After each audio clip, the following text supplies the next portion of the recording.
আসসালামু আলাইকুম, সবাই কেমন আছেন? আশা করি সবাই ভালো আছেন। আর কি ভাবছেন এত বড় কড়াইতে আমি কি রান্না করলাম? এত বড় কড়াইতে আমি আজকে আমার তো রেসিপি তৈরিতে আমি রোস্ট রান্না করলাম, আর সেটাই আপনাদের সাথে শেয়ার করলাম।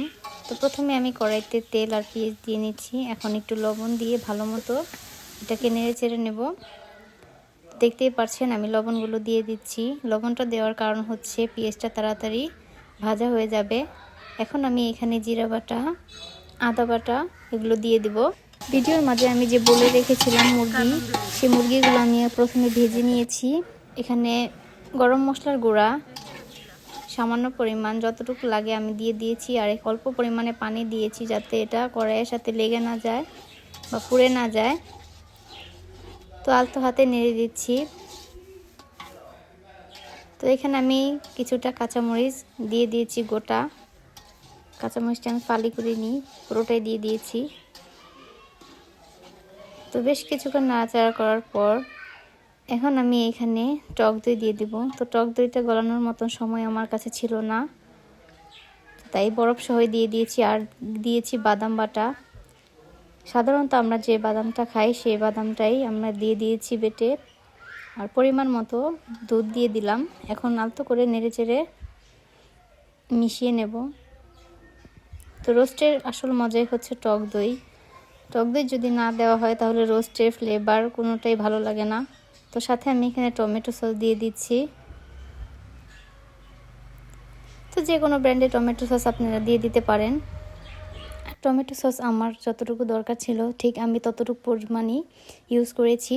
আর এখানে আমি মিনিমাম 25টার মতো রোস্ট রান্না করেছি, তার জন্য আমি 6 পাতা দিয়ে দিয়েছিলাম টমেটো সস দেওয়ার পর মশলাটা ভালো করে কষিয়ে নিতে হবে। এরপর ভাজা মাংসগুলো দিয়ে দেব। আর এভাবে যদি আপনারা রান্নার টিপসটি ফলো করেন তাহলে অবশ্যই আপনারা রোস্ট রান্না খুবই তাড়াতাড়ি শিখতে পারবেন।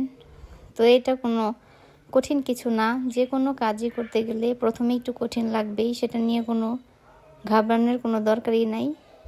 তো মনে যদি সাহস থাকে আর ইচ্ছা শক্তি থাকে তাহলে সব কঠিন কাজই কিন্তু সহজ হয়ে যায়। তো এখানে আমি রোস্টগুলো দিয়ে এখন ভালোভাবে নেড়ে চেড়ে নেব। ভালোভাবে এই রোস্টগুলো আমি এখন মশলার সাথে কষিয়ে নেব। তো দেখবেন আস্তে আস্তে আপনার রোস্টের কালারটা পরিবর্তন হবে। তো সিদ্ধ করার জন্য কিছুটা পরিমাণে একটু পানি দিয়ে নেবেন যাতে মাংসটা সিদ্ধ হয়ে যায়। তো এই তো দেখতে পাচ্ছেন আমার রোস্ট প্রায় রান্না শেষ হয়ে গেছে। এখন আমি এখানে বেরেস্তা দিয়ে দেব। গোটা বেরেস্তাও রাখা আছে, কিন্তু আমি এখানেও দিয়ে দিয়েছি, কারণ বেরেস্তা দিলে রান্নার স্বাদটা প্রচুর পরিমাণে বেড়ে যায় আর রোস্টটা খেতেও অনেক ভালো লাগে। তো আমি বেশি শুকনা করব না। আমার রোস্ট রান্না শেষ, ফাইনাল লুকটা দেখতে কতটা সুন্দর লাগছে। তো ভিডিওটা এই পর্যন্তই। সবাই ভালো থাকবেন, সুস্থ থাকবেন। আল্লাহ হাফেজ।